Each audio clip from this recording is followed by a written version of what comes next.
Okay.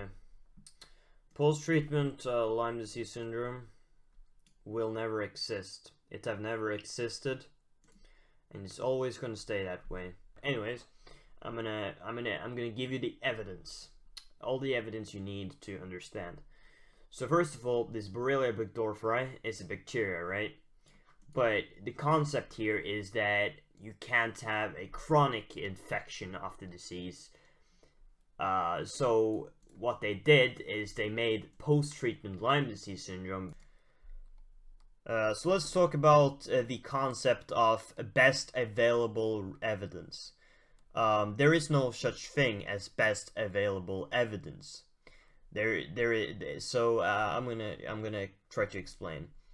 So you have the randomized controlled studies, you have the non-randomized controlled studies, you have the before and after studies, you have surveys and case studies, and you have okay, so be very careful when you read this word and when you think about this word, expert opinions. This is a really important word to take into considerations. So opinions, expert opinions. It's a really important word to take into consideration, because opinions is not the same thing as evidence. Alright, so you can see that randomized controlled studies and expert opinions is not the same.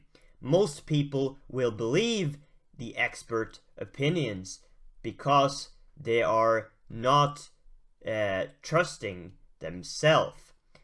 People should start realizing that it doesn't matter if it's from an expert opinion source. You should rather focus on randomized control studies, because the government is something people just seem to believe out of the air. Like, if the government has something to say, everyone is just going to be following that herd. Please don't be a moron. Please think for yourself. So the concept here is that you don't know, your brain don't know what to trust. But here's the thing. It doesn't matter where the studies are from. There are still studies.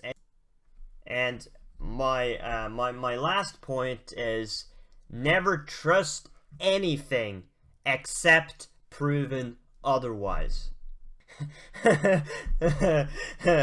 Where is the evidence, you ask? It was there all the time. The evidence was there all the time, and you just didn't find it. We have example A and we have example B. So you can see that the immune system cannot attack this bacteria because it's in a biofilm. And the biofilm is the reason your immune system cannot kill the bacteria. It's the reason antibiotics can't kill the bacteria. As you guys can see, its immune evasion mechanism doesn't work because of biofilm. Antibiotics don't work due to limited antimicrobial penetration because of biofilm. And you can see here is the biofilm matrix. And as you guys can see, here's the bacteria, Borrelia Burgdorferi, which is the name of the bacteria. And as you can also see, the Borrelia Burgdorferi persisters. And so that's why if you have a biofilm duster, it's not going to work, because you have these blue ones, the Borrelia Burgdorferi persister cells. These are dormant cells that slows down their metabolism to protect themselves from antibiotics in their immune system. If you don't believe me, I'll link a study in the description, where I will link a study that Kim Lewis and some other people did, and it proves everything. And if you're someone suffering with Lyme, congratulations, you were right all the time.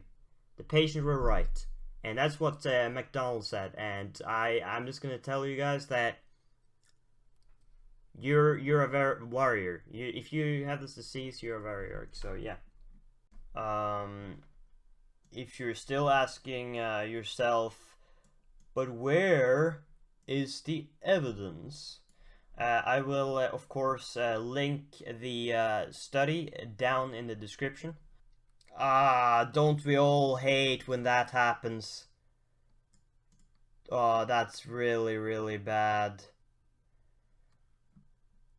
Yeah. Cancer is caused. This makes so much sense, guys. Look at this. The CDC is great. They make so much sense. Like, you should trust the CDC. Just trust them, you know? You see this? It makes so much sense now. Okay. Yeah, man. Oh, I hate when that happens. I hate when I get this post-treatment cancer disease syndrome. I hate when I get that. And I'm doing chemotherapy and it seemed to work. Oh, it works. Like my grandma, she died, but at least she got some chemotherapy, and it was great, man. It was really great. So my lesson is, yeah, that's really great. Okay. Yeah.